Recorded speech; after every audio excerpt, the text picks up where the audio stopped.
Hi, welcome to ఫుడిజం. ఈరోజు కూడా నేను మిమ్మల్ని భయపెట్టడానికి మరో రెసిపీతో నేను మీ ముందుకు వచ్చేసాను. ఏం లేదండి, ఈరోజు కొత్తగా చేయడానికి చికెన్ ఫ్రైని కొంచెం డిఫరెంట్గా చేస్తే ఎట్లా ఉంటుందో చూపిద్దామని రెడీ అయ్యాను. మరి ఎలా ఉందో ఎలా వచ్చిందో చూసి మీరే చెప్పండి నాకు. ఈ స్పైసెస్ మనం ముందుగా దీన్ని ఫ్రై చేసుకుని ఒక నిమిషం దీన్ని గ్రైండ్ చేసుకుందాం. సూపర్ టేస్ట్ వస్తుంది కర్రీకి. లైట్గా ఫ్రై చేసుకుంటే సరిపోతుంది.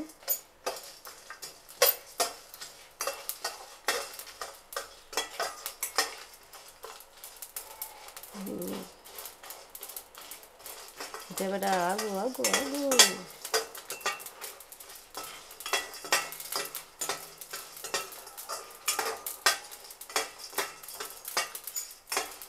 ధనియాలు చిటపట్లాడి జీలకర్ర కొంచెం కలర్ మారుతుంది, మనకి ఆ స్మెల్ తెలిసిపోతుంది డిఫరెంట్గా ఉన్నది. ఓకే, కొంచెం కలర్ చేంజ్ అయింది కదా, మనం స్టవ్ ఆఫ్ చేసేసుకుందాం. దీన్ని పౌడర్ కింద చేసుకుందాం.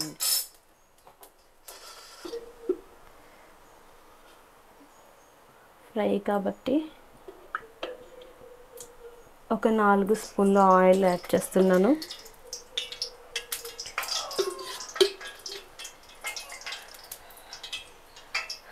ఇందులో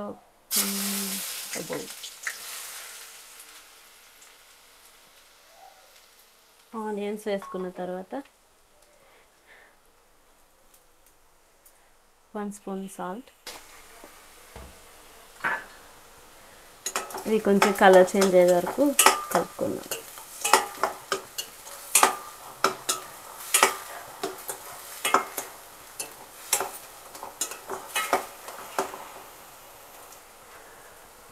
ఇందులోనే కొన్ని మిర్చి వేస్తాం, కొంచెం మిర్చి, కొంచెం కరివేపాకు, కొంచెం మిర్చి కొంచెం కరివేపాకు వేసుకుని ఒకసారి కలుపుకుందాం. ఇది కొంచెం బ్రౌన్ కలర్లోకి ఆనియన్ వచ్చేంత వరకు వేసుకుందాం.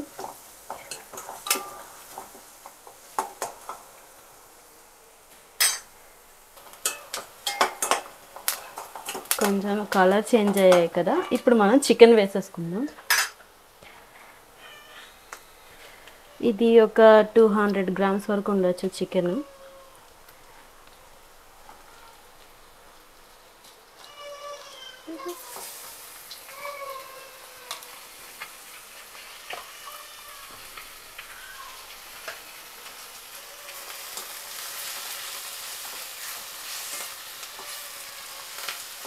ఒకసారి శుభ్రంగా కలిపేసుకుందాం దీన్ని.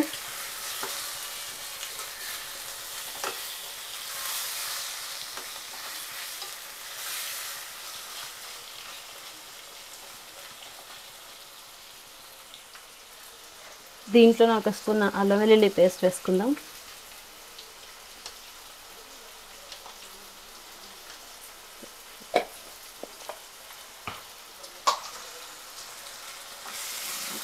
ఒకసారి కలుపుద్దాం.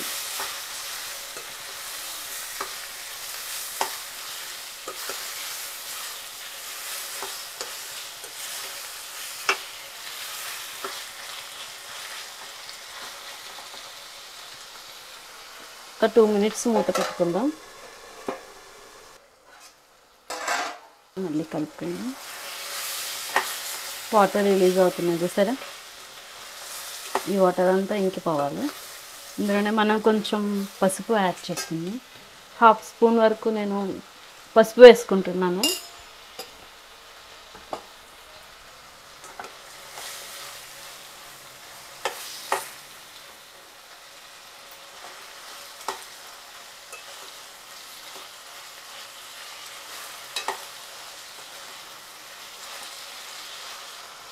ఇంకొక 1 మినిట్ వరకు మూత పెట్టుకుందాం.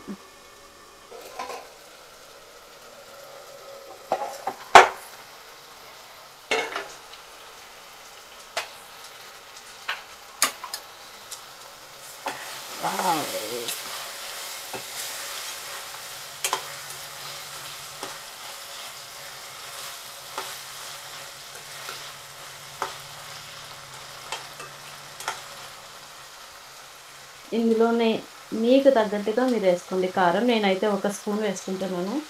ఎందుకంటే ఇందాక మనం మసాలా డ్రై చేసి చేసుకున్నాం కదా సారీ.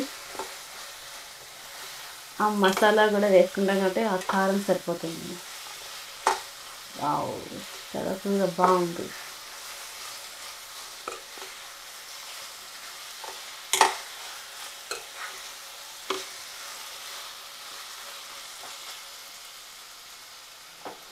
కారం పచ్చివాసన పోయేంత వరకు ఉంచిన తర్వాత కొంచెం వాటర్ యాడ్ చేసుకుందాం. చూసారు కదా కారం అది వేగింది చక్కగా. దీంట్లోనే మనం కొంచెం వాటర్ యాడ్ చేసుకుందాం.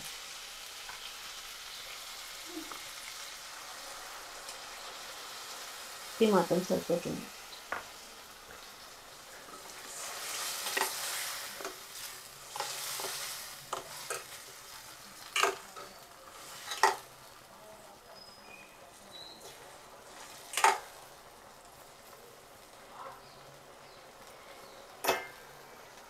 దీన్ని మీడియం ఫ్లేమ్లో పెట్టి ఈ వాటర్ అంతా ఇంకికొనిద్దాం. ఓకే,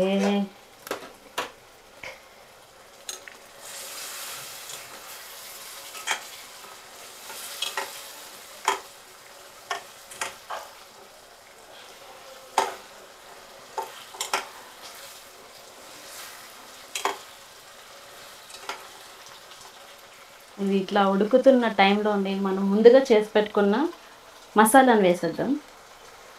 నేను ఒక 2 స్పూన్లు వేసుకున్నాను. బాగా స్పైసీ ఇష్టపడే వాళ్ళు ఇంకొంచెం ఎక్కువ వేసుకోవచ్చు. మేము స్పైసీగానే తింటాం కాబట్టి నేను 2 స్పూన్లు వేసాను. అది సరిపోతుంది మాకు. బాగా స్పైసీగా తినాలి అన్న మూడున్న వాళ్ళు అయితే ఎక్కువ వేసుకోవచ్చు. మంచి వాసన వస్తుందండి.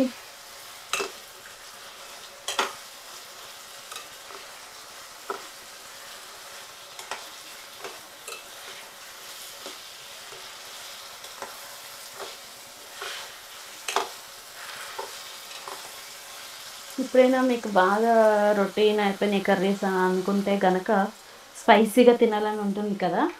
మంచి వర్షం పడుతున్నప్పుడు కానీ చల్లగా ఉన్నప్పుడు మనకి స్పైసీగా తినాలని, పైగా చికెన్ ఎక్కువ తినాలని కోరుకుంటుంది కదా. వాళ్ళైతే ఇట్లా చేసుకుని తినని చూడండి ఒకసారి, ఈ టేస్ట్ ఎట్లా ఉందని ట్రై చేసి చూడండి. అంటే నేనే తోపు తురుముకానని చెప్పలేను, కానీ నాకు చల్లగా ఉన్నప్పుడు, వర్షం పడినప్పుడు, చాలా స్పైసీగా తినాలని కోరికగా ఉన్నప్పుడు ఇట్లా చికెన్ని బాగా కొంచెం కారం అది ఎక్కువ వేసుకొని మంచిగా తింటాను అనమాట. మీరు కూడా ట్రై చేసి చూడండి. ఆయిల్ అంతా పైకి వస్తుంది కదా, మనం 2 మినిట్స్ మళ్ళీ మూత పెట్టేసుకుందాం. సిమ్లో పెట్టుకోవాలి. 2 మినిట్స్. 2 మినిట్స్ అయింది కదా, చూద్దాం ఎట్లా ఉందో. వావ్, మంచి కలర్ఫుల్గా ఉంది. చూసారు కదా.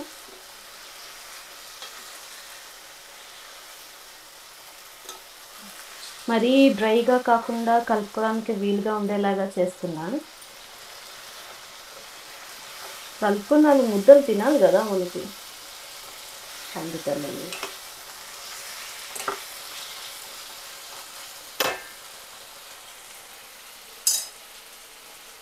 కొత్తిమీర లేకుండా ఏ డిష్ కంప్లీట్ అవ్వదు కాబట్టి మనం కొంచెం కొత్తిమీర చల్లుకుందాం.